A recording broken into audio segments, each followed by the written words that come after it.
Hello everyone, and welcome back to Crime Whisper, the channel where dark stories are told softly. I'm here with you tonight to guide you through another haunting case. I know many of you listen to unwind or fall asleep, so take a deep breath, get comfortable, and let your thoughts settle. Before we begin, don't forget to like this video and subscribe to the channel. It helps more than you know. Also, let me know in the comments where are you listening from and what time is it for you right now. Now, let's begin. Case 1. Anaya Marie Day.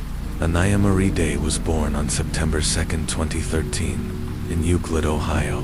Her parents, Sierra Day and Michael Garrett, separated before she turned 2. Though Sierra was granted full custody, Michael stayed deeply involved, doing all he could to remain a part of his daughter's life. Anaya was bright, lively, and full of charm. She loved to sing and dance. Her favorite color was pink, but behind her radiant smile was a broken family and a growing darkness that would eventually consume her short life. By 2016, troubling signs began to appear. During visitation, Michael started noticing bruises on Anaya's chest and back. Sierra brushed them off accidents, she claimed, but Michael's unease grew. Their arguments intensified, leading Sierra to file a restraining order, accusing him of harassment. From that point, Michael could only see his daughter under strict supervision, often with a social worker or a court-approved monitor. Sierra became increasingly isolated, refusing help from Michael or extended family. Instead, she enrolled Anaya in daycare. It was there, at Harbor Crest, in Euclid, that the truth began to surface. Caregivers noticed frequent injuries, bruises, abrasions, burns, even black eyes. In total, 18 separate reports were filed by staff. In one heartbreaking incident in May 2017, Anaya came in with a bump on her head and a scraped face. She quietly told a staff member, "Mommy pushed me down the steps." Sierra dismissed the concern, saying her daughter fell at a park. Not long after, Anaya arrived at daycare, complaining of a headache. Staff found blisters on her scalp and dried blood in her ear. Sierra first blamed a baby wash, then said Anaya's braids were too tight. But when staff gently questioned Anaya, she softly said, "Mommy hit me. Mommy hurt me." The daycare alerted police, and Anaya was taken to the hospital for evaluation. Despite these red flags, she was released back into her mother's custody in July 2017. Sierra began dating 26-year-old Deontay Lewis, a security guard with no criminal history, but a reputation among family as controlling. From the moment he entered Sierra's life, things deteriorated further. During one visit, Michael saw fresh bruises again. On another occasion, he noticed one of Anaya's teeth was rotting.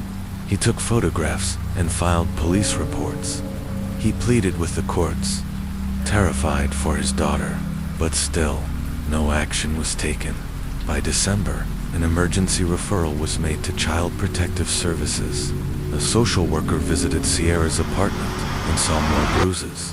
But because the home had running water, food, and basic necessities, the case was not pursued. Sierra then moved Ania to a new daycare get-ready, set grow where she herself worked. The change made it easier to hide the abuse.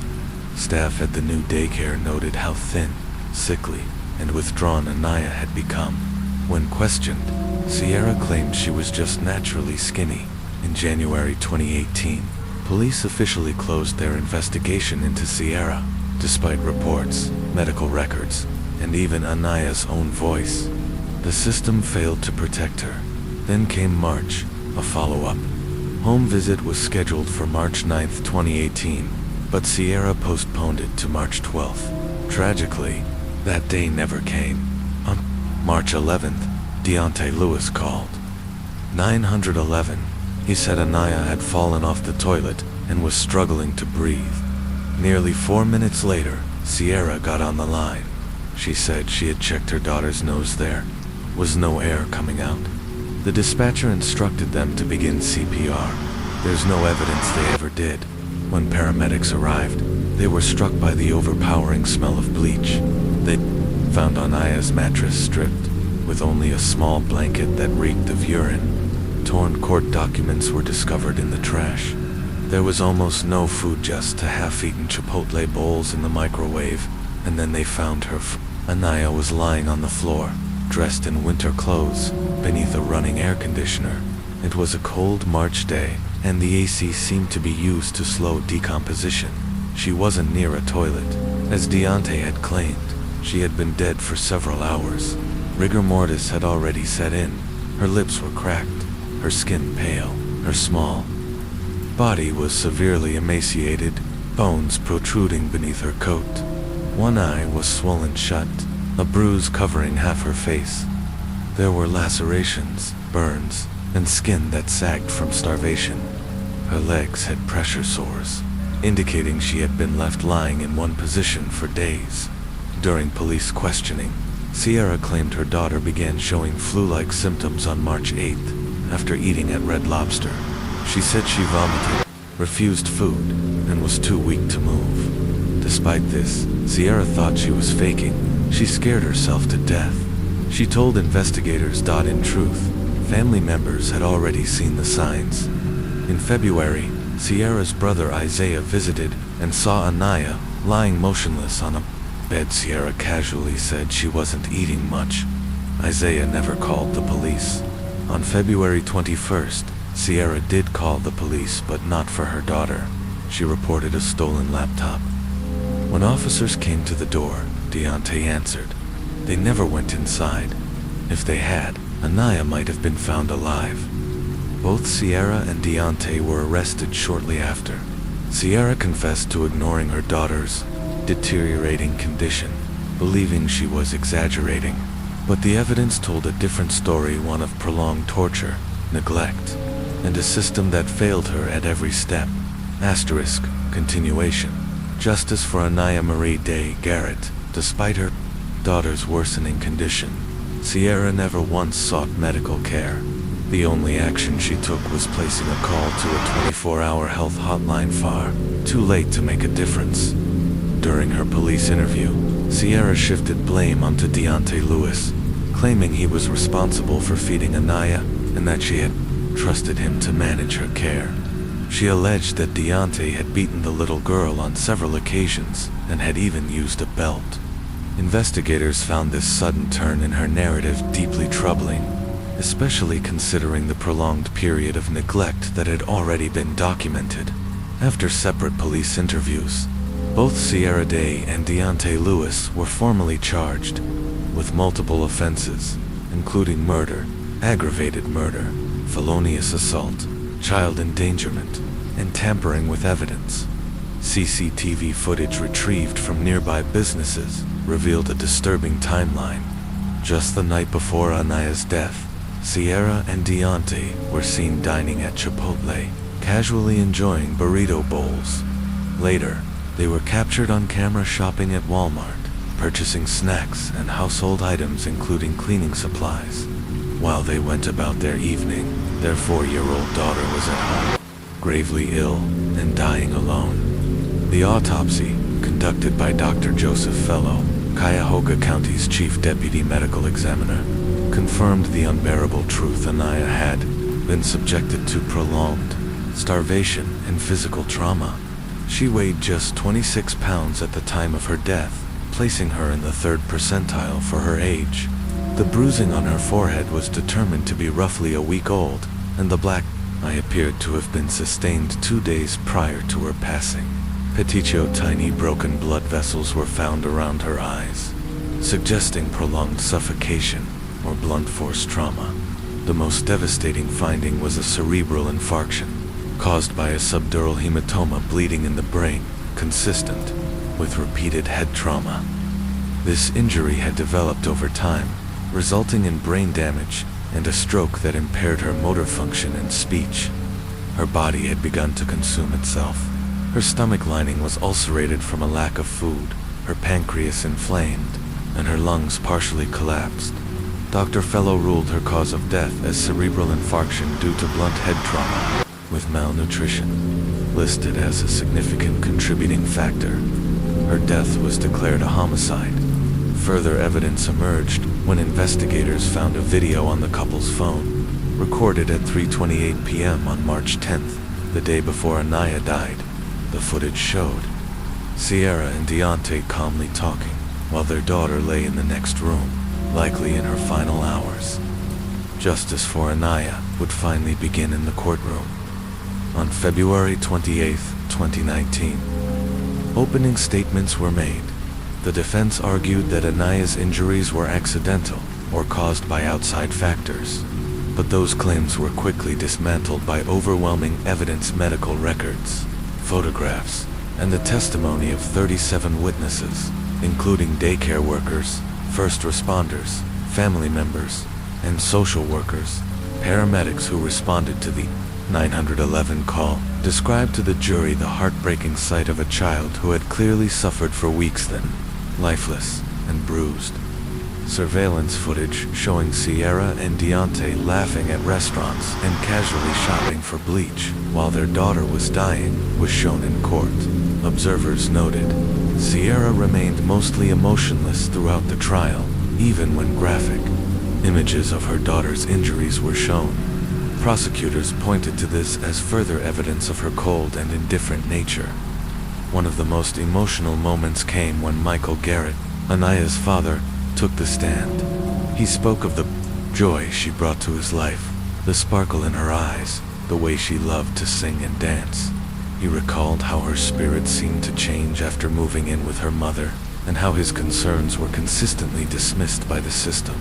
He also testified about the final time he saw his asterisk case too, the disappearance and death of Maya Rudd. Rudd was born in the early morning hours of October 12, 2023.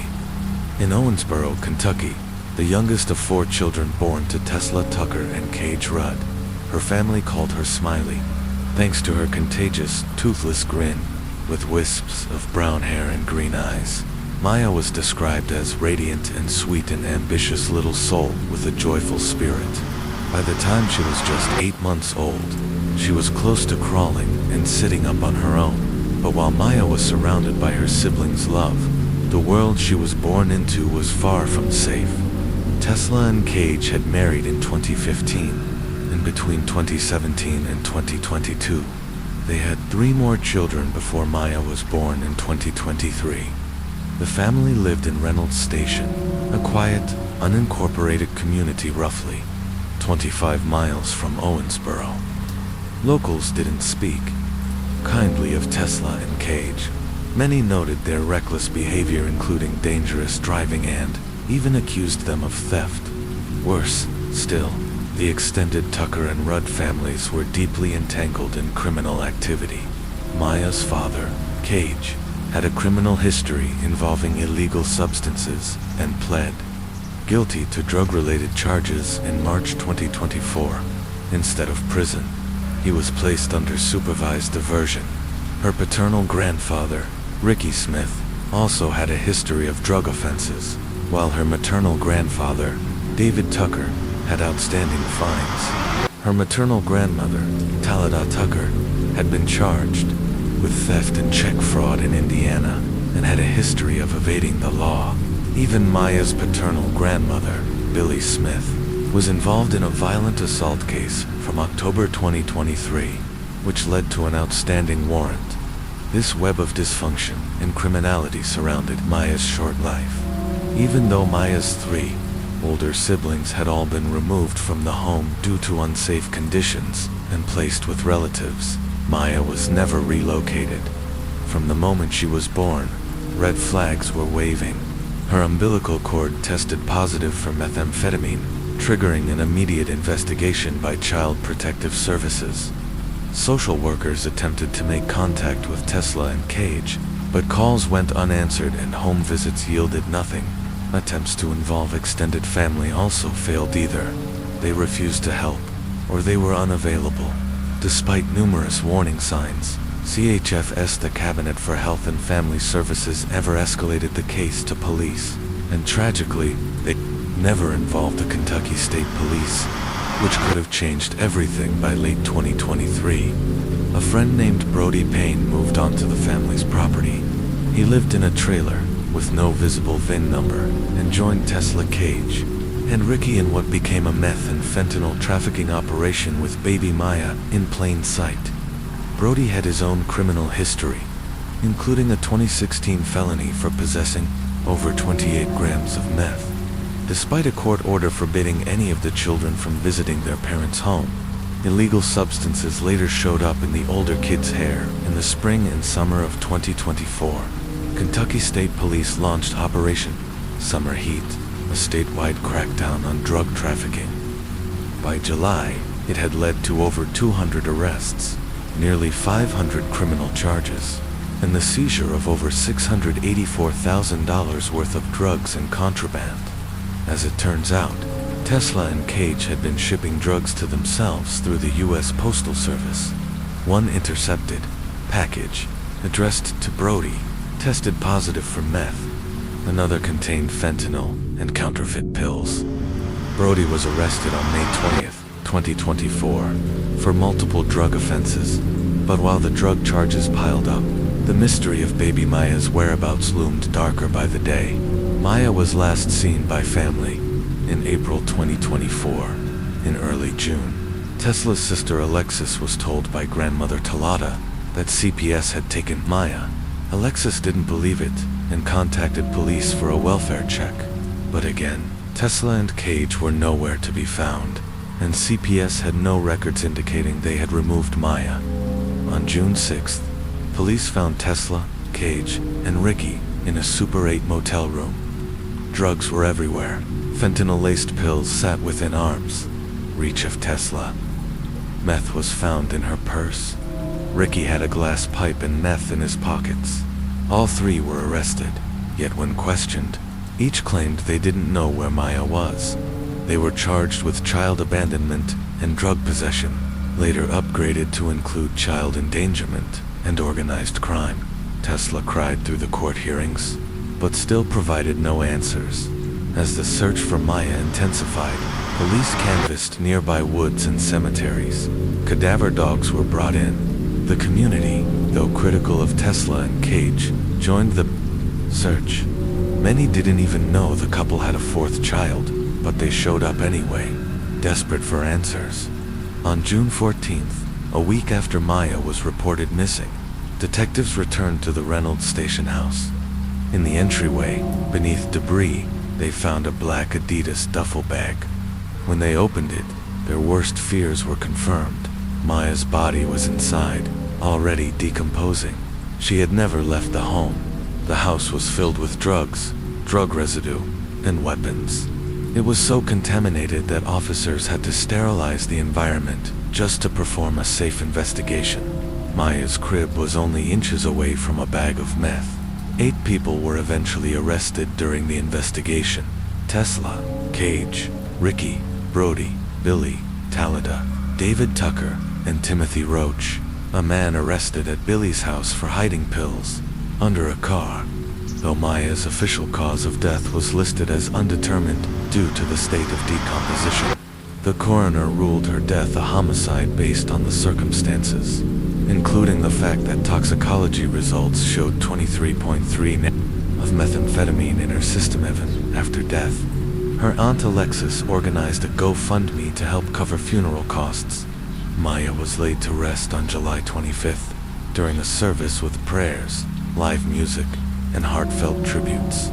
Her tiny coffin was surrounded by those who loved her or who wished they had done more. Tesla was convicted on 10 charges, including child endangerment and corpse mishandling. Cage, Ricky, and Brody were convicted on 13 counts each, including firearms, possession by felons. In November, Maya's grandmother, Talata, faced charges for child abuse, endangerment, and hindering prosecution. She had not only allowed Maya to remain in dangerous conditions, she had also given stolen money to Tesla and Cage to help them hide. Maya Rudd's case is a haunting reflection of how deeply generational cycles of neglect and addiction can reach. She never had a chance, born into a storm of dysfunction, surrounded by people unwilling or incapably change. Maya became invisible, but her story is not forgotten. It now lives on as a painful call for reform, for better systems, and for the most basic accountability. Segment: Justice for baby Mia, and systemic failures, theft, and fraud allegations against one of the adults involved may trace back to prior criminal activity in Indiana. While the coroner officially classified 8-month-old Mia's death as a homicide, the initial court proceedings weren't conducted as a murder trial. It took nearly 6 months for the DNA evidence collected at the scene to be fully analyzed. By January 2025, investigators had gathered enough evidence to pursue murder charges.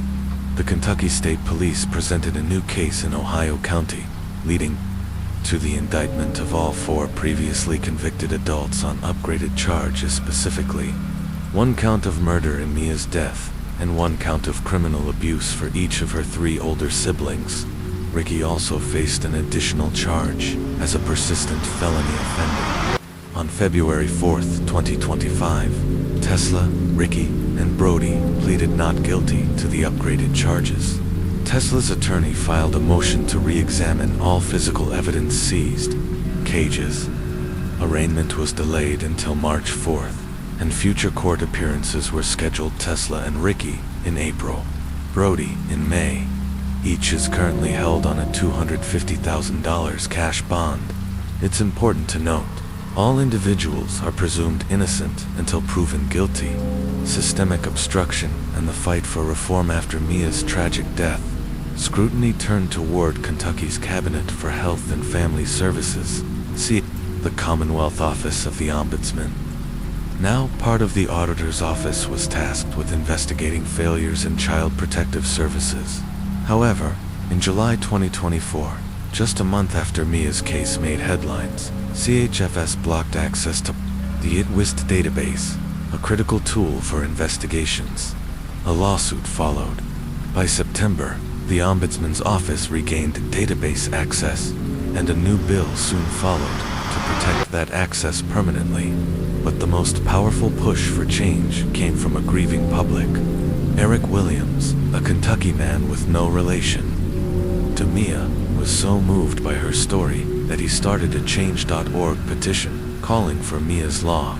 The proposal: parents who have lost custody of previous children and haven't regained it should not be allowed to care for newborns. His petition gained over 2,000 signatures in 5 days, and nearly 8,600 in total. Speaking to WPSD Local 6, Eric asked, "I can't buy a car if I didn't pay for the last one. I can't adopt a dog if I've abused one. So why can I take home a baby if I lost my other children?" His voice was heard. Representative Myron Dassett sponsored House Bill 574, officially named Baby Mia's Law. It passed committee on February 20th, 2025, and moved to the House floor. The bill states that anyone aware of a newborn born to parents with unresolved child custody losses or abuse cases must report them to authorities.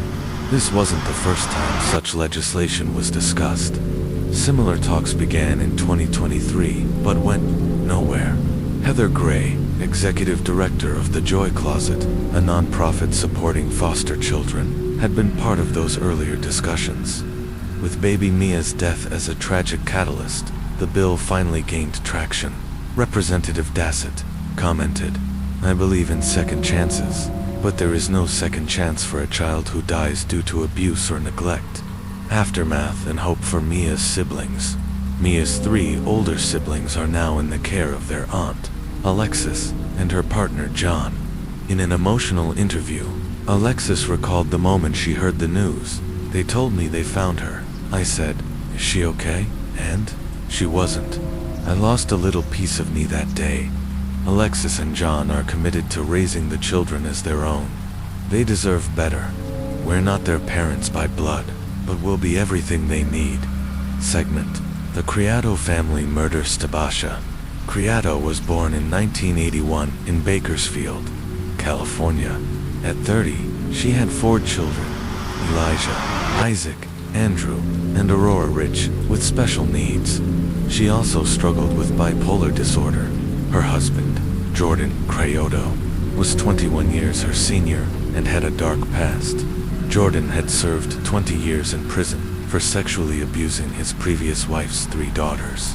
He later violated registration laws and spent more time behind bars. Despite this, Tobasha chose to marry him. According to her brother, Jordan had paid his debt to society. The family eventually moved to Oregon. After Jordan lost his job, they settled in Medford, but their home life was far from stable. Neighbors reported frequent arguments. Child Protective Services had been called in the past, though the reasons were never disclosed. On July 17, 2011, Tobasha went missing overnight. Police later found her at a local convenience store. Surveillance footage showed her calm and composed. Officers gave her a ride home.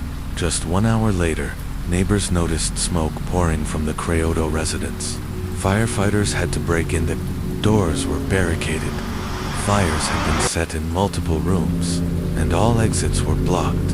Inside, responders found a horrifying scene. Jordan's wife and 4 children had been stabbed or fatally affected by the fire. 3 of the children and Tobasha had multiple stab wounds. The children had been given large doses of melatonins, suggesting premeditation. Aurora had 4 times the recommended amount. Jordan was found unconscious and covered in olive oil. He survived and was arrested after a 3-week hospital stay. Authorities believe he attempted to kill himself after murdering his family.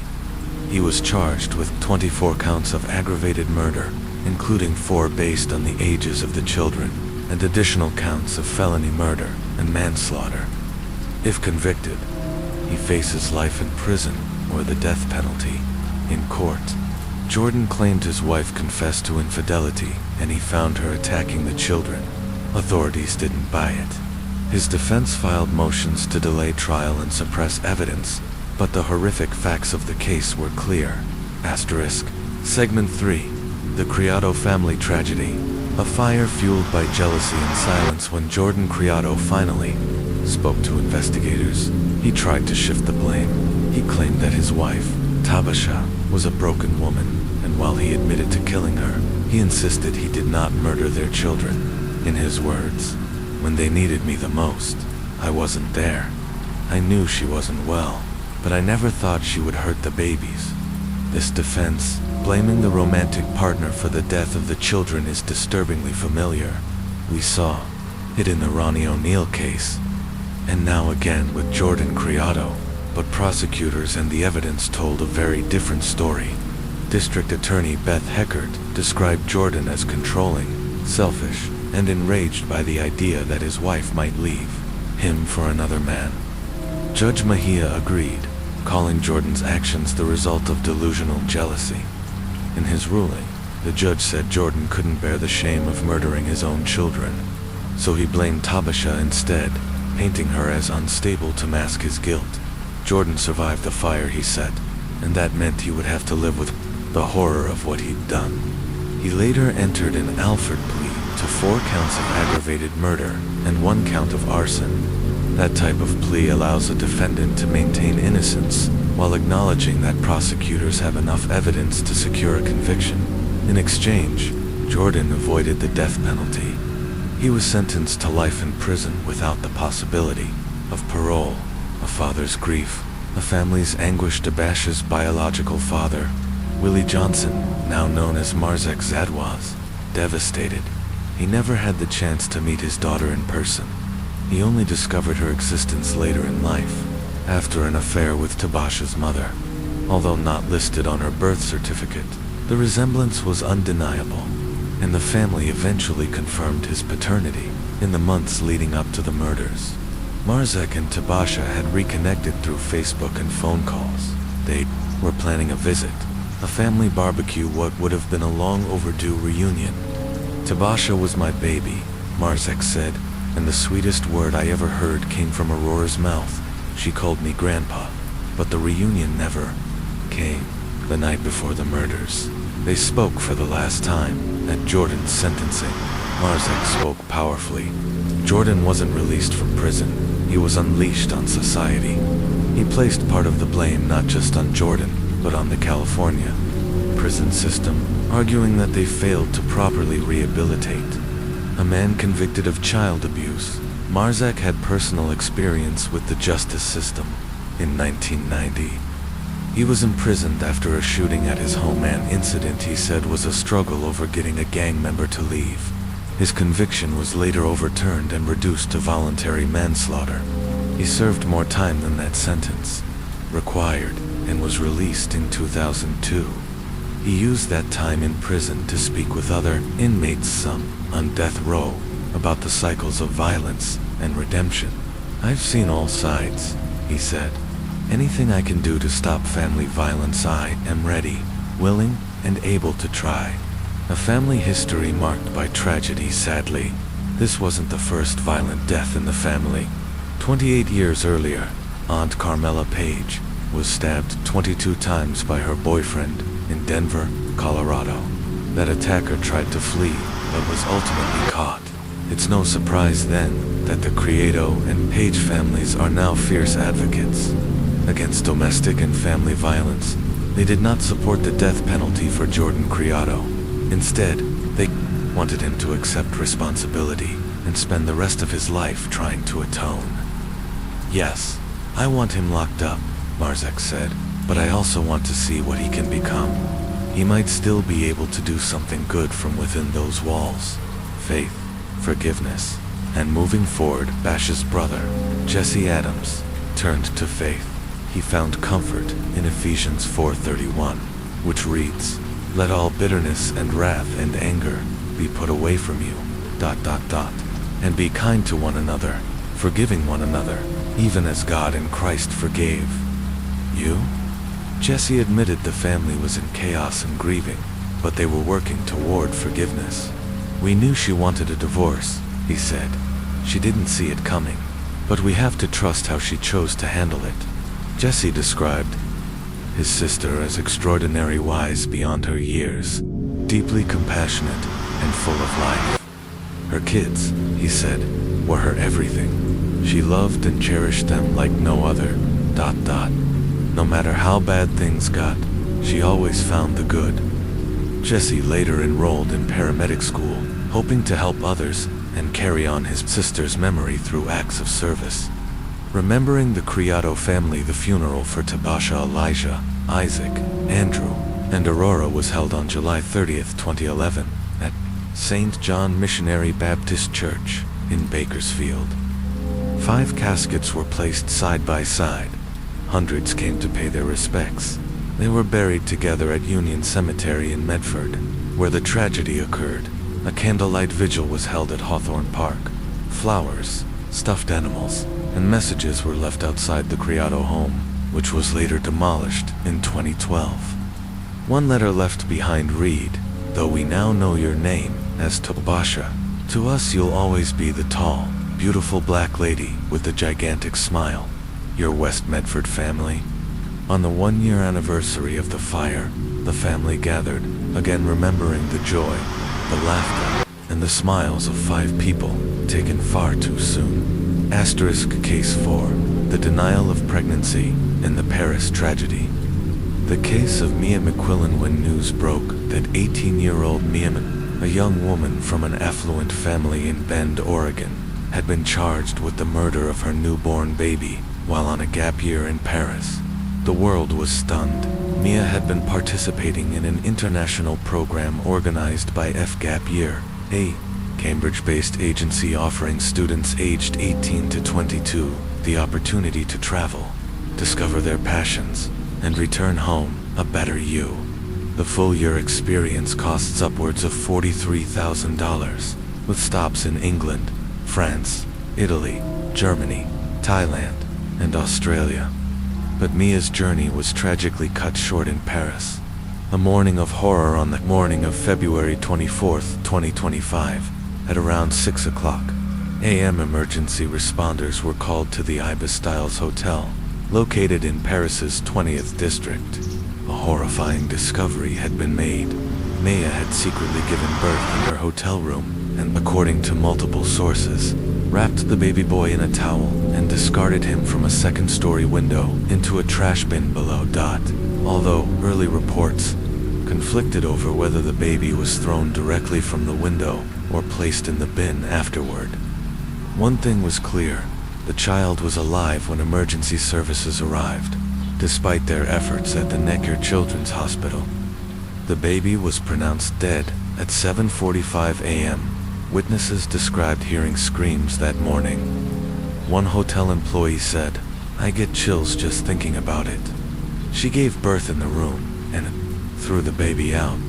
It's awful." He was still alive when they took him, but he died.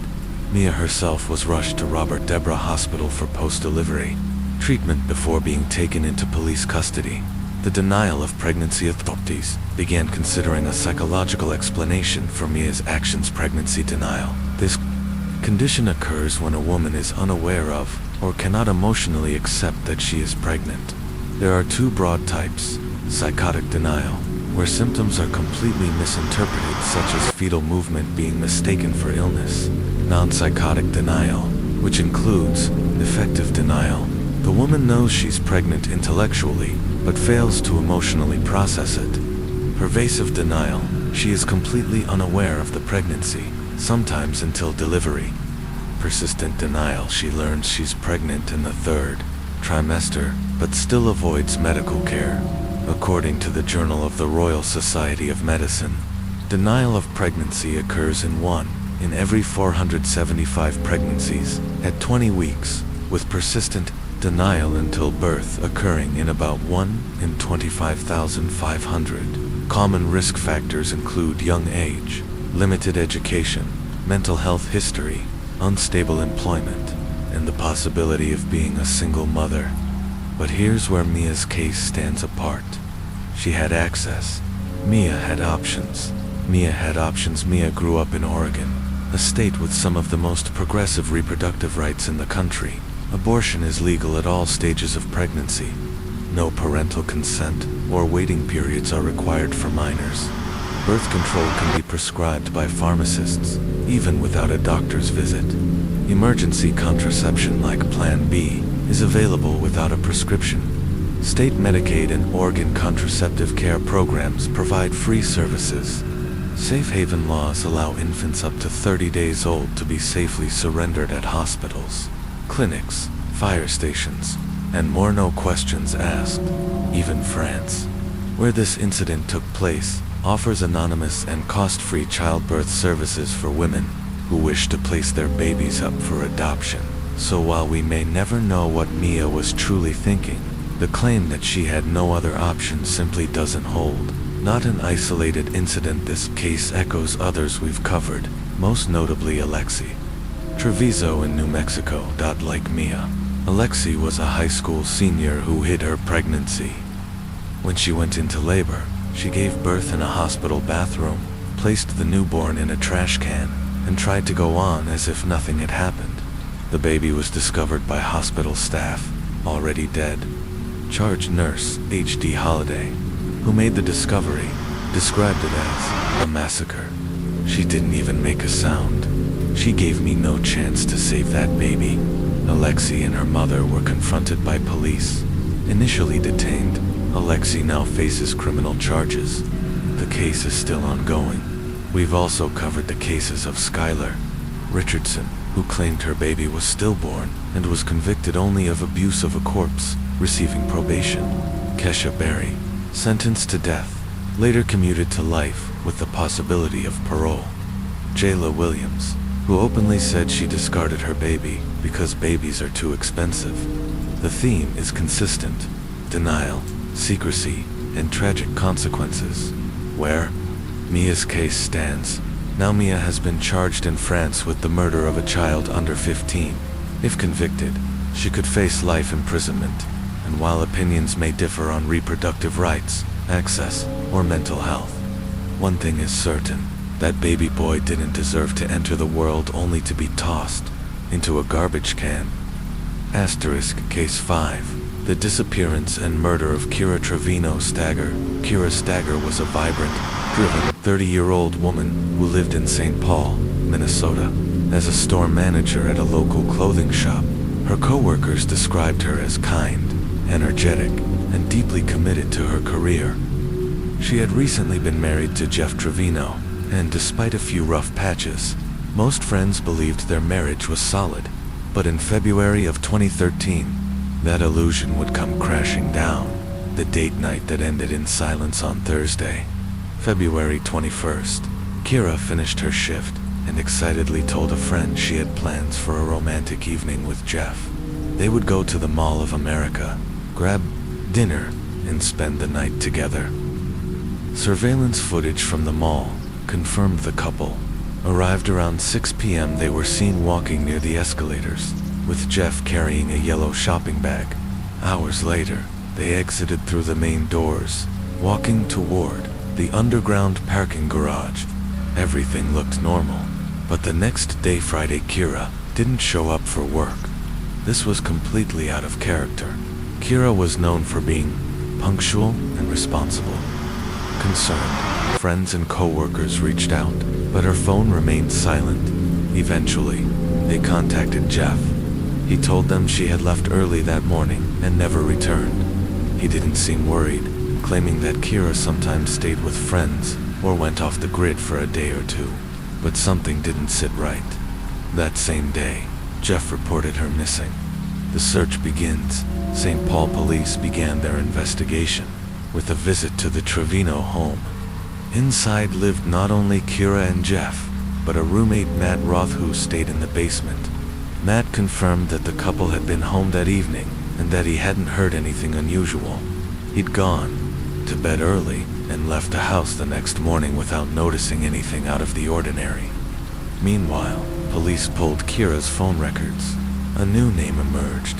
Ryan Went, a man Kira had been romantically involved with. Ryan had recently left Minnesota and was driving to Colorado through a snowstorm. Given the timing of his departure, detectives had to rule him out. They tracked Ryan down and brought him in for questioning. He admitted to a romantic relationship with Kira and provided text messages exchanged with her up until the night she went missing. His alibi checked out. Cell tower data and credit card receipts confirmed. He was in Colorado at the time. Investigators cleared him as a suspect. However, his text thread with Kira revealed something important. She had been messaging him during dinner with Jeff, and even after they returned home. Then, at 11:44 p.m., the messages abruptly stopped. Surveillance and suspicion. A neighbor's security camera, which slowly panned left to right, offered a partial view of Jeff and Kira's home. Reviewing the footage, frame by frame, detectives spotted something strange. Just after 2 a.m., a vehicle appeared in the snow, moving oddly, perhaps reversing toward the house. Later that morning, at 9:21 a.m., Kira's white Chevy was seen leaving the driveway. The camera couldn't capture the driver's face, but Jeff had already told police that Kira had driven off that morning. Then came a break. A visitor at the Mall of America noticed a white car parked for an unusually long time. Suspicious, they called a tow truck. When the driver arrived, he spotted what looked like blood on the trunk. Authorities were contacted. The car was Kira's. In a nearby grassy area, investigators found a trunk liner stained with blood. Forensic testing confirmed it was Kira's blood. The case had now shifted from a missing person to a homicide investigation. Piecing together the timeline with no cameras inside the parking structure, police relied on exterior mall footage. At 9:45 a.m., Kira's vehicle was spotted entering the parking lot. Moments later, a man wearing a hoodie with a large distinct logo was seen walking away. The taxi stand. He briefly spoke to one driver before getting into another cab. Detectives contacted the cab company, which provided GPS tracking data. That taxi drove not to Jeff and Kira's street but one block over. Police returned to the neighbor's footage. Rewinding to 10:40 a.m., eventually, they spotted the taxi on camera, just as it drove past the Trevino residence. Moments later, a man exited near the corner and walked directly to the Trevino home. His hoodie matched the one worn by the man seen at the mall. Now, investigators had a compelling timeline, but they still needed physical evidence. The forensic breakthrough investigators secured a search warrant for the Trevino home. Inside, they found subtle but alarming signs of cleanup. In the bedroom, a dried stain resembling blood sat near the edge of the bed. Similar stains appeared on the mattress. Forensic experts sprayed luminol, and the results were damning trails of blood lit up throughout the house, in the bedroom, the hallway, the kitchen, and the stairs. It was clear someone had attempted to clean up, likely with a vacuum, but had failed to erase the evidence entirely. All the blood was identified as Kira's dot in Jeff's SUV. No blood was found, but a gas station receipt was discovered, timestamped 8 a.m.'s just an hour and 40 minutes before. Kira's car was abandoned. Jeff had never mentioned going to a gas station. Detectives pulled security footage from the gas station. The video showed Jeff filling up his car, withdrawing cash, and walking outside wearing the same hoodie, with a chest logo seen in the mall footage and the neighbor's camera. The arrest and confession of silenced Jeff Trevino was brought in for questioning. "I'm going to use my right to remain silent until I can speak to my attorney." He said nothing, but detectives had enough to charge him. There was just one thing missing: Kira's body. Weeks later, a gruesome discovery was made. Kira's naked body was found floating in a nearby river. Dental records confirmed her identity. She had suffered a blow to the forehead, and her index finger had been snapped a fresh break with no signs of healing, meaning it occurred before death. The tragic truth: detectives pieced together the events of that night. Kira had spent the evening texting her boyfriend, even during dinner with Jeff. It's believed Jeff noticed and asked who she was texting. When Kira refused to show him, he snapped. In a fit of rage, he grabbed her phone, breaking her finger in the process. He then struck her in the head with a glass, causing the forehead wound, and finally, used a pillow to suffocate her after cleaning the scene. Jeff moved her body to her car, parked nearby, and later dumped it in the river. He then drove her car to the Mall of America, abandoned it, and took a cab back home. Justice for Kieran, November 25, 2013. Jeff Trevino was convicted of second-degree unintentional murder and sentenced to 27.5 years in prison. For Kira's family, the trial offered a small measure of closure, but not peace. Without a body, it was devastating. "We just wanted to say goodbye. We just wanted her back." Kira will always be remembered as a woman full of light, optimism, and love, a friend, sister, and daughter who inspired those around her. Her life was stolen by someone who was supposed to protect her, and her story is one of many a stark reminder that behind closed doors, even the happiest-looking couples may be hiding devastating truths. Asterisk Case 6. The Mysterious Death of Michelle McNeil. Intro. 911 call. Excerpt. Operator. Who's in the bathtub? Martin. My wife. Operator. Is she conscious? Martin. She's not. I'm a physician. Operator. Sir, I need you to calm down, Martin. She's underwater. She's under the water. A call that changed everything on April 11, 2007. A frantic 911 call came in from a gated community in Pleasant Grove, Utah. The caller, Dr. Martin McNeil, claimed he had found his wife, Michelle, unresponsive in the bathtub. He said he'd drained the water and pulled her out, but she wasn't breathing. The call abruptly disconnected. Dispatchers scrambled to confirm the address, 3005 Milk Street. They had no name, no caller ID, and no way to call back, only a partial address heard in the panic when the operator finally reconnected with Martin. He was performing CPR. She had a facelift last week, he said, breathless. She's 50. I'm a doctor. She's not breathing. By the time paramedics arrived, Michelle had no pulse. She was transferred to the hospital, but it was too late. Michelle McNeil was pronounced dead. A perfect marriage, or so it seemed to the outside world. Martin and Michelle McNeil had a picture-perfect life. Martin, a respected physician and LDS bishop, and Michelle, a former model and pageant queen, had been married for decades. Together, they had 8 children, 4 of them adopted from Ukraine. They were admired, devoted parents, active churchgoers, and successful professionals. But the truth behind closed doors was much darker. Warning, signs and suspicions. Michelle had recently undergone a facelift. Encouraged by Martin, their daughter, Alexis, a medical student, returned home over spring break to help with her mother's recovery. But Michelle's recovery wasn't going well. She was drowsy, weak, and disoriented. Symptoms Alexis believed were more than just post-surgical side effects. When Alexis checked her mom's prescriptions, she found strong sedatives, all written by a physician. That physician, Martin himself. What unnerved Alexis even more was Michelle's behavior. Despite being bandaged, Michelle insisted on identifying her pills by touch, not sight. Eventually, she broke down. "If anything happens to me," Michelle said tearfully, "make sure it wasn't your dad." Alexis was shaken, but after seeing her mother improve, she returned to medical school. A week later, her father called with the news. "Your mom, ... she's in the tub. She's not breathing. I've called an ambulance." Then, he hung up. A daughter's instinct, Alexis flew home and rushed to the house. Her mother was gone, but the questions weren't. When Martin stepped out, briefly, Alexis raced to Michelle's medicine cabinet. Every prescription bottle was empty. She confronted her brother Damien and his girlfriend Aileen, who admitted they had flushed the pills down the toilet at Martin's request. "It made him too sad," Aileen explained. But Alexis wasn't buying it.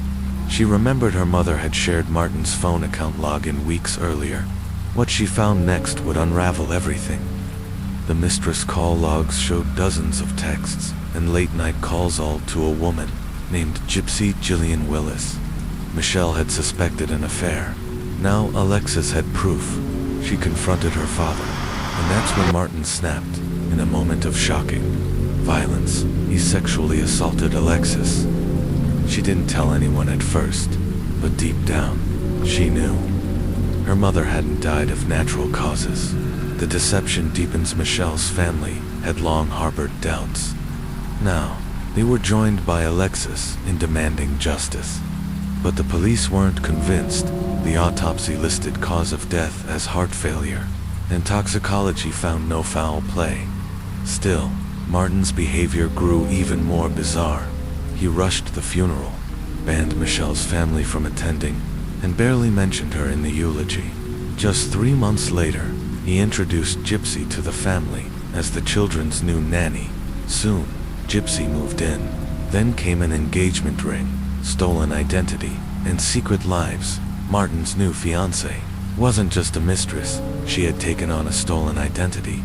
In a stunning twist, Martin used the social security number of his adopted daughter Giselle to create a fake identity for Gypsy. She became Giselle McNeil, born 20 years earlier, and listed as Martin's legal wife on the same day as Michelle's funeral. Authorities launched a full investigation. Martin and Gypsy were both convicted of identity fraud and sentenced to 4 years in prison. But that wasn't the end. The House of Cards collapses. Digging into Martin's past, investigators discovered his entire medical career was built on lies. His college transcripts were forged. He'd falsified documents to enter medical school. He collected military disability benefits. Despite a brief and troubled stint in the army, he had a criminal record from his 20s: check fraud and parole violations. Martin McNeil wasn't a man of faith and honor. He was a fraud and a manipulator. The price of justice. Tragedy didn't stop there. Damien, the only son in the family and an aspiring lawyer, became estranged from his sisters. In January 2010, overwhelmed by grief and betrayal, he took his own life while attending NYU Law. Meanwhile, Alexis and her aunt Linda pressed on. With support from investigators, They re-examined Michelle's autopsy. A new medical examiner identified drug interactions and drowning as key factors.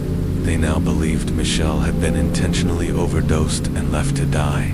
The youngest witness crucial insight came from the youngest child, Ada, who had been in the house that day. I remember the shirt was blue, ... the jacket too. And I saw my mommy in the tub, ... all the way in the tub. Her simple, innocent recollections helped reinforce the case against Martin. Trial and conviction, 2013. Martin McNeil was charged with first-degree murder. Prosecutors argued that he orchestrated Michelle's death to be with Gypsy and had drugged and drowned her in the bathtub. After a dramatic trial, filled with medical testimony, family trauma, and Martin's mounting lies, ... he was found guilty. Martin McNeil was sentenced to life in prison, but in 2017, before completing his sentence, Martin died by suicide in his prison cell. Legacy in Lost Michelle's story is one of elegance, motherhood, quiet suffering and resilience. Her daughter Alexis, despite unspeakable betrayal, fought to honor her memory and uncover the truth. Michelle had once asked, "If anything happens to me, make sure it wasn't your dad." Alexis made sure. Case 6, Part 2. The facade crumbles. The murder of Michelle McNeil sound cue. Light rain, tension-building music. 8-year-old Ada, the youngest of the McNeil children, sat quietly in the living room as police interviewed her. Her wide eyes, too young to understand the full scope of what had happened, began to fill with tears. She was all the way in the bathtub. She whispered ... to help the investigators understand what she had seen. Ada drew a picture. Her mother, lying on her back in the tub, head above water, eyes open, the faucet still running, pouring water directly onto her face. And then came the detail that no one expected. The water was red. Disturbingly, neighbors who rushed in that day also recalled seeing reddish water in the tub. But Martin's version of events didn't match. He claimed Michelle had been found, face down, slumped over as if she had fallen while getting into the tub. Investigators found no evidence supporting his account, and no witnesses to verify it. The public cracks begin to show as Martin's story unraveled. The media frenzy around the case exploded, and with it came a flood of people from Martin's past. Former patients accused him of unethical practices and emotional manipulation. Investigators learned that Martin had a habit of abruptly leaving clinics or hospitals whenever his authority was challenged, only to reappear in new positions elsewhere.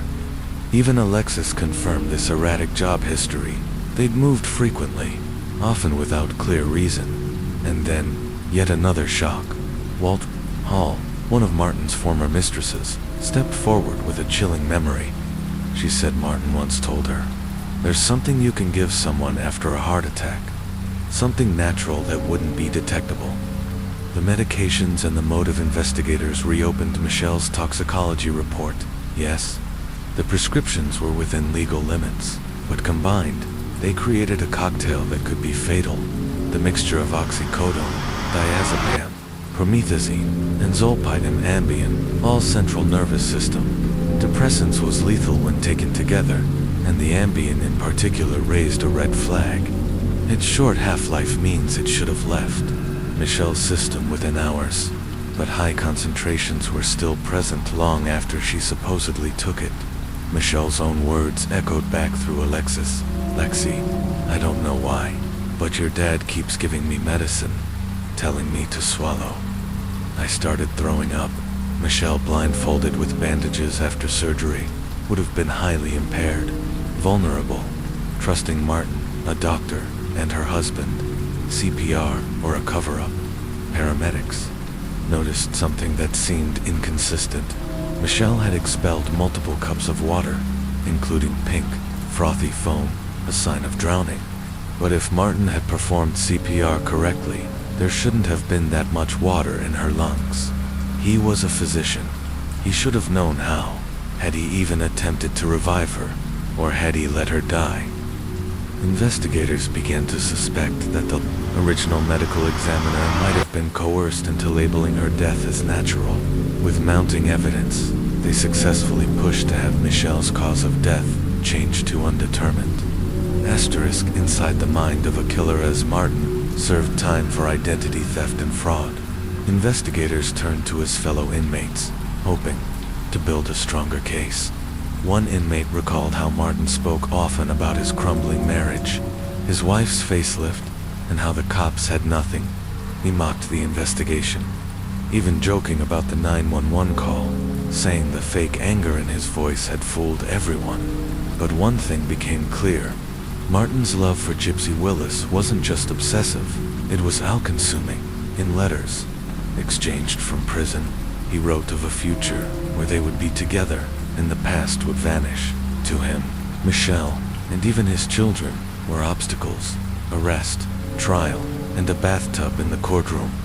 July 6, 2012, Martin McNeil walked out of jail after completing his sentence for identity fraud. But his freedom was short-lived. Just 7 weeks later, on the strength of the new investigation, he was rearrested, this time for the murder of Michelle McNeil. His trial began in October 2013, in a first for Utah courtroom history. Prosecutors wheeled in a bathtub, identical to the one in the McNeil home, using it to support witness testimony and recreate the crime scene. After 11 hours of deliberation, the jury returned their verdict: guilty. On September 9, 2014, Martin McNeil was convicted of first-degree murder and sentenced to 15 years to life in prison in a separate trial. He was found guilty of sexually assaulting his daughter Alexis, the very daughter who had helped expose him.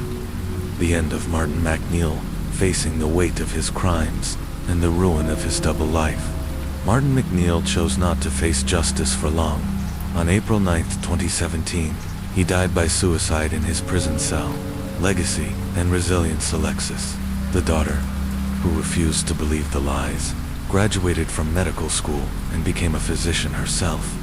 She adopted 3 of her sisters, built a family of her own, and now goes by her mother's maiden name, Dr. Alexis Summers. My mom always told me to stand up for what's right, even if I'm standing alone. In honoring that, Alexis didn't just find justice. She helped uncover one of the most shocking cases of betrayal, manipulation, and calculated murder ever seen in Utah. Closing theme music. Coming up next, the unbelievable true story of South Korea's modern-day Robin Hood, the man who escaped a high-security prison and became a legend. Don't forget to subscribe and leave us a review. Case 7, The Saintly Thief, The Great Escape of Shin Chong-won. Sound cue: quiet prison ambience, echo of dripping water, building tension. January 20th, 1997, buses in prison, South Korea. In solitary confinement, cell 26. A man lay silently beneath a blanket, but he wasn't sleeping. For over 4 months, Shin Chong-won had been methodically working toward this night. Each evening, during the 6 to 8 p.m. window, when prison broadcasts masked noise, he sawed at the iron bars of the ventilation duct above his toilet. Just 20 minutes a day. He never rushed. After each session, he would plug the saw marks with chewing gum to conceal his progress. Standing 174 centimeters tall and weighing 80 kilograms, the duct was far too narrow for his frame, but Shin was nothing if not committed. He began a strict diet, reducing himself to 65 kilograms in just 2 months. Determined to become small enough to slip through the ductwork and out of his concrete cell. After 120 nights of silent labor, he finally cut through both vertical bars and tested the space he fit. Now, all he needed was the right moment. Fate delivered. At that time, buses in prison had begun construction on a chapel. The construction area created a rare blind spot in the prison's surveillance system, offering Shin the perfect escape route. That cold January night, as the prison lights dimmed and inmates slipped into slumber, Shin made his move. He arranged his blanket to mimic his sleeping form. climbed up to the ventilation shaft, and removed the cut bars he'd hidden, taking them as makeshift tools. He slipped into the dark duct. Sound cue, metal scraping, echoing breath, soft heartbeat. The passage was tight, the air thick with dust. He could feel his ribs brushing the narrow duct walls as he crawled slowly toward freedom. After what felt like an eternity, he emerged through a vent 3.4 meters above ground. Without hesitation, he leaped.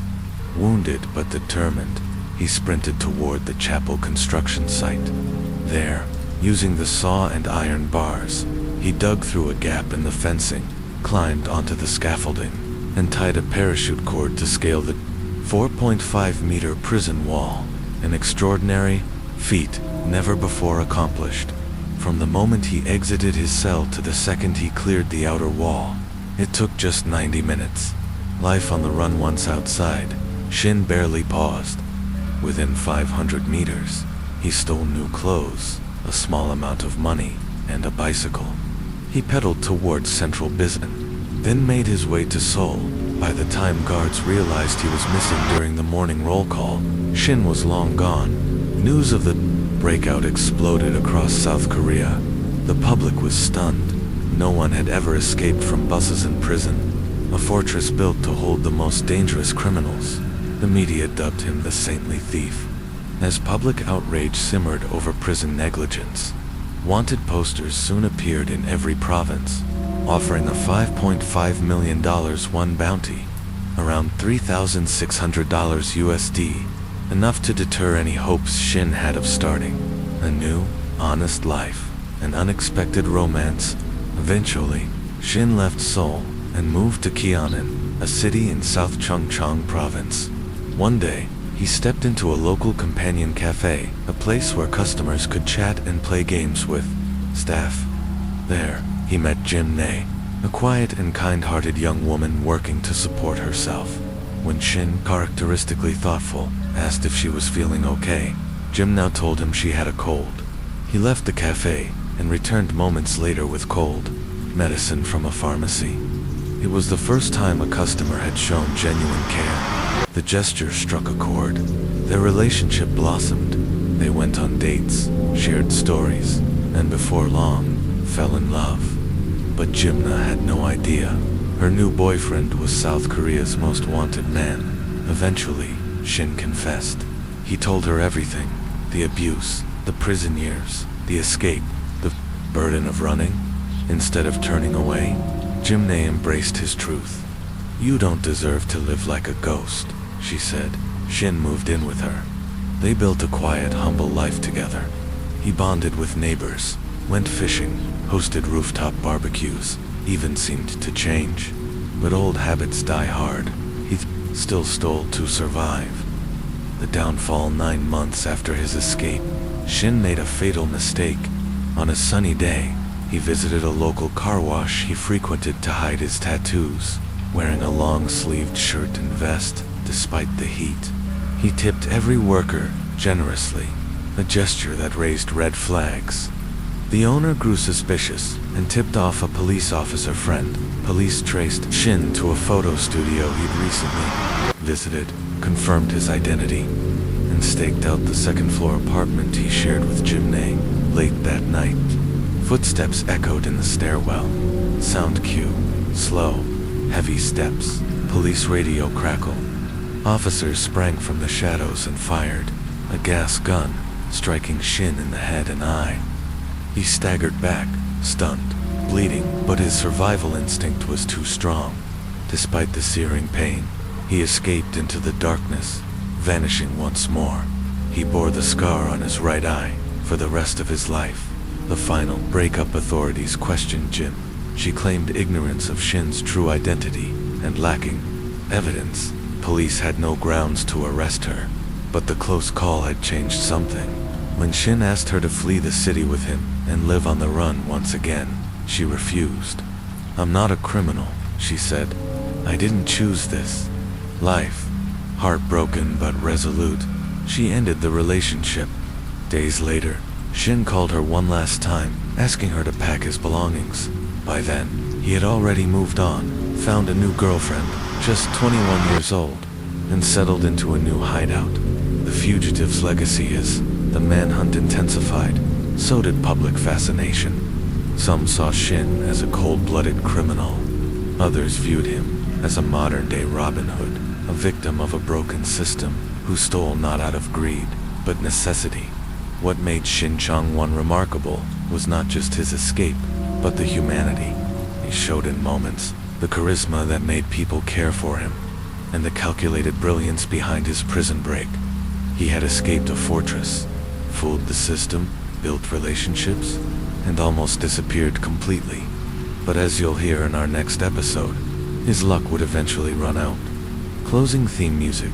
You've been listening to True Crime in the World, where the unbelievable meets the undeniable. If you enjoyed today's episode, please leave a review and subscribe for more stories of crime, survival, and justice. Next time, the manhunt ends, and the legend of the saintly thief takes a dramatic turn. Asterisk. Case 7. Part 2. The Fall of the Saintly Thief.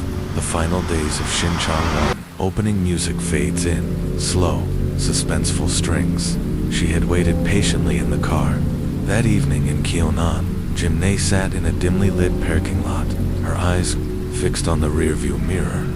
It had been days since she last heard from Shin Chang-won, the man she once loved, and now, the fugitive who had shattered her trust. When he called, asking her to meet and collect his belongings, she agreed. But she had made a decision. As Shin slowly approached her car, calm and unaware, the scene took a sudden turn. From the back seat, 2 police officers sprang out. It was a setup. Startled, Shin froze for a split second before instinct kicked in. He pushed the officers away, lunging for the driver's seat. One officer drew his firearm, but the gun jammed, a critical malfunction that gave Shin the opening he needed. In a blur, he started the car and peeled away. Once again, Shin Chang-won vanished into the night, the diary of a ghost inside the abandoned car.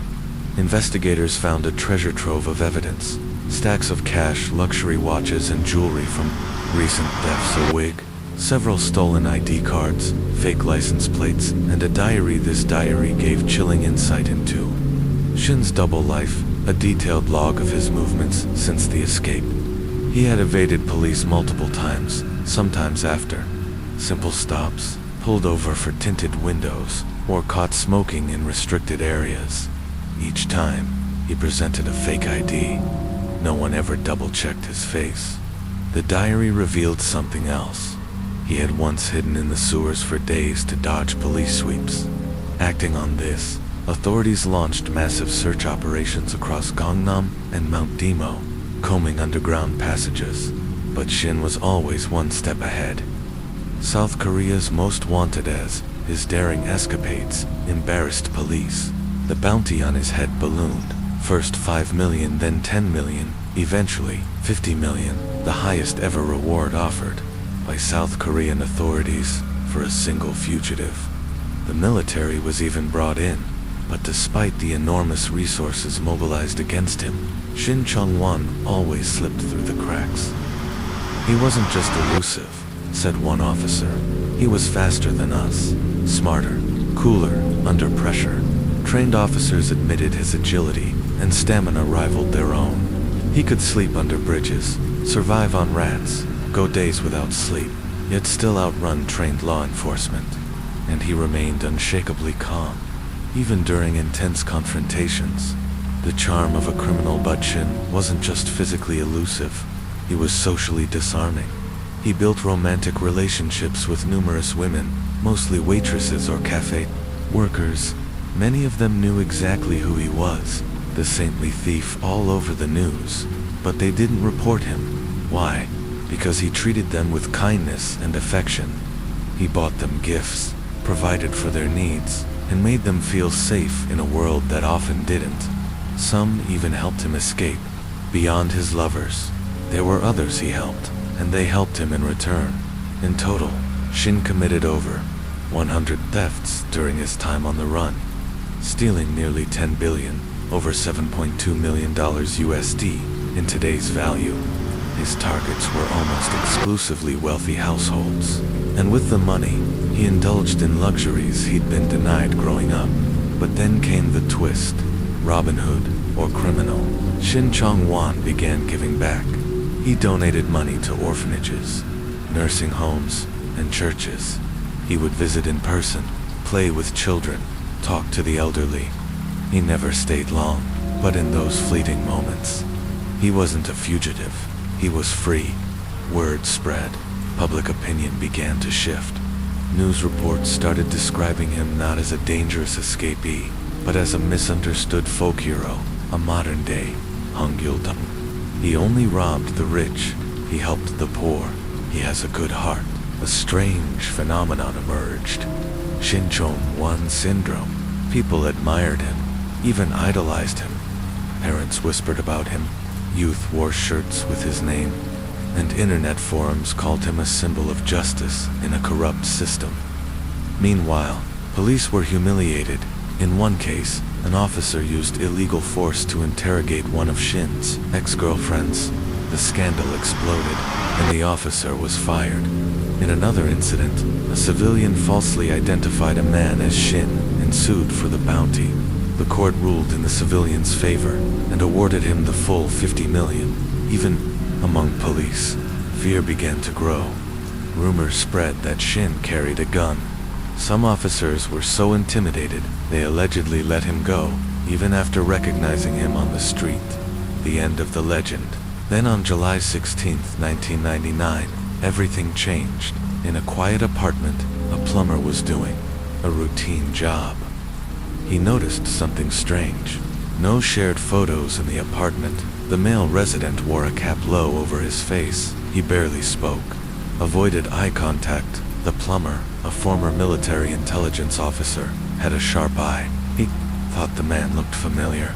After returning under the pretense of a forgotten tool, he double-checked the tenant information. The lease was in a woman's name, odd for South Korean norms at the time. Suspicious. He called the police. Officers arrived quickly when they knocked on the door and asked, "Are you Shin Chong-wan?" He simply smiled. "Yes," he said. "I'm relieved it's over." After 973 days on the run, the saintly thief was finally in custody. The legacy on the day of his arrest: Shin wore a bright floral shirt from Maison, a fashion brand.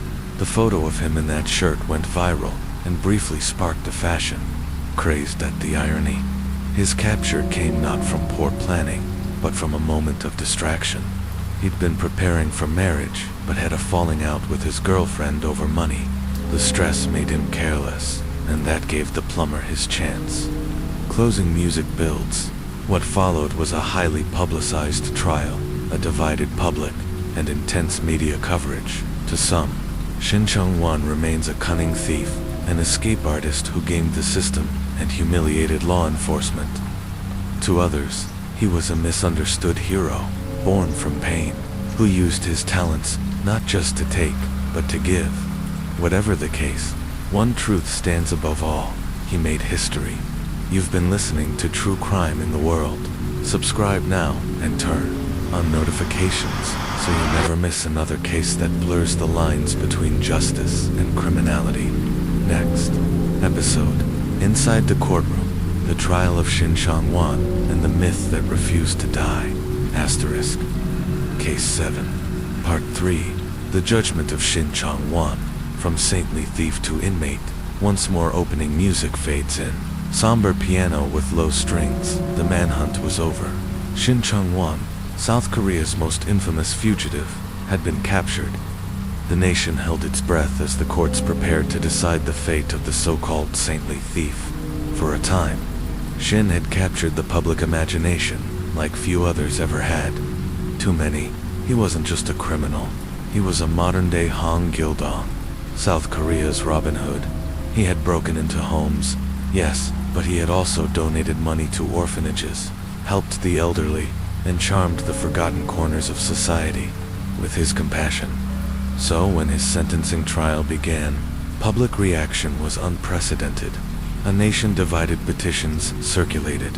Thousands of ordinary citizens signed letters pleading for mercy, urging the court to consider his troubled past, his efforts to give back, and his extraordinary ability to outsmart the system without ever spilling blood. But the court saw it differently. Despite the sympathy and symbolic comparisons to legendary outlaws, the justices remained firm. Crime is crime. Shin had broken the law repeatedly. He had escaped from prison. He had stolen millions. He had deceived countless people while on the run. And so, in the eyes of the law, he had to pay the verdict: life imprisonment, with an additional 22 years and 6 months tacked on. To some, it felt like justice. To others, it felt like revenge, justice, or retribution. The sentence sparked national debate. Many South Koreans argued it was excessively harsh, not a pursuit of justice, but an act of public humiliation, a punishment designed to erase the embarrassment Shin had caused the government and police. Others stood by the ruling, insisting that no amount of charm or generosity could excuse years of organized theft, deceit, and unlawful behavior. And yet, in the shadows of the courtroom, a different kind of justice was quietly unfolding. Shortly after Shin's arrest, he released a scathing report detailing misconduct within the police force, including bribery, corruption, and even abuse. One case in particular sparked public fury. Shin revealed that a police officer had assaulted one of his girlfriends during questioning. The resulting investigation led to the disciplinary action of around 50 officers, and 20 were put on trial for misconduct and corruption. In the end, the fugitive had exposed the very system that hunted him. Transformation behind bars. What happened next might surprise you. Shin Chong-won, once expelled from school in the 6th grade for being too poor to pay voluntary school fees, became a scholar behind bars. During his first imprisonment, he earned his high school diploma. After his second arrest, he continued to study relentlessly. In 2004, 5 years into his second sentence, Shin officially completed high school. He didn't stop there. He dove into law and psychology, determined to better understand the system that had shaped and shattered his life. "I studied law," he wrote, "to protect myself. I studied psychology to help others who felt like I once did, broken." His transformation was more than academic. In 2009, Shin took legal action against the prison for denying him the right to send letters, a direct violation of inmate rights under South Korean law. He researched the law himself, filed the lawsuit, and demanded $3 million, roughly $2,100 United States dollars in compensation. A year later, when a journalist's request to interview him was denied without explanation, Shin sued again and won $1 million, about $725 United States dollars. In prison, Shin began writing. His autobiography was released to widespread public interest. It wasn't a manifesto, it was a memoir of pain, shame, and longing. The boy who never heard you're good. In one of the most moving passages, Shin wrote, "To capture me, they deployed the military and spent a fortune. But if, in elementary school, a teacher had just patted me on the head and told me I was a good kid, maybe I wouldn't be here." I still remember that day, 5th grade, when my teacher shouted, "This kid didn't bring money. Get out." That was when the seed of evil was planted. His book struck a nerve. It wasn't a defense. It was a cry for understanding. He ended his memoir with a plea, not for himself, but for South Korea's troubled youth. "Please show children kindness before they become me." Despair and decline. Despite his efforts to turn his life around, the walls eventually closed in. In July 2011, Shin's estranged father passed away. Though their relationship was filled with pain and distance, the loss hit him hard. A month later, in August 2011, he attempted suicide for the first time. He survived, but the damage was serious. The attempt caused lasting brain damage, and his mental health steadily deteriorated over the years. Then, on a quiet May evening in 2023, Tragedy struck again. Around 8 p.m., guards doing routine checks found Shin hanging in his cell. He had attempted to take his own life for a second time. He was rushed to a nearby hospital, where he fell into a coma. 2 days later, the Ministry of Health announced that his condition had stabilized. He no longer needed a ventilator. He had survived. Again, the man who moved a nation today, Shin Chong-won, remains in prison. He is 56 years old, serving what will almost certainly be the rest of his life behind bars. He cannot see the blue sky. He cannot walk outside. His days are spent within the same cold concrete walls he once escaped from. And yet, Shin Chong-won has something most people do not. A legacy. Closing music, slow piano, fading to silence. His life has been adapted into comics, films, and documentaries. His name still sparks heated debates. Was he a thief, a liar, a criminal? Or was he a victim of an unforgiving society that turned its back on the poor? Police representatives continue to emphasize that he was not a hero, nor a symbol of justice. The media must stop romanticizing criminals, one spokesperson said. Shin Chong-won broke the law, period. But the public, particularly those who grew up like he did, aren't so sure. His story has become a mirror, reflecting deeper questions. What makes someone turn to crime? Can compassion change a person's path? What happens when justice and revenge begin to look the same? Shin himself had the final word in his memoir. The law is a moral boundary. When you cross it, you must pay the price. I crossed it, and I'm paying. But please, help others before they do. You've been listening to True Crime in the World.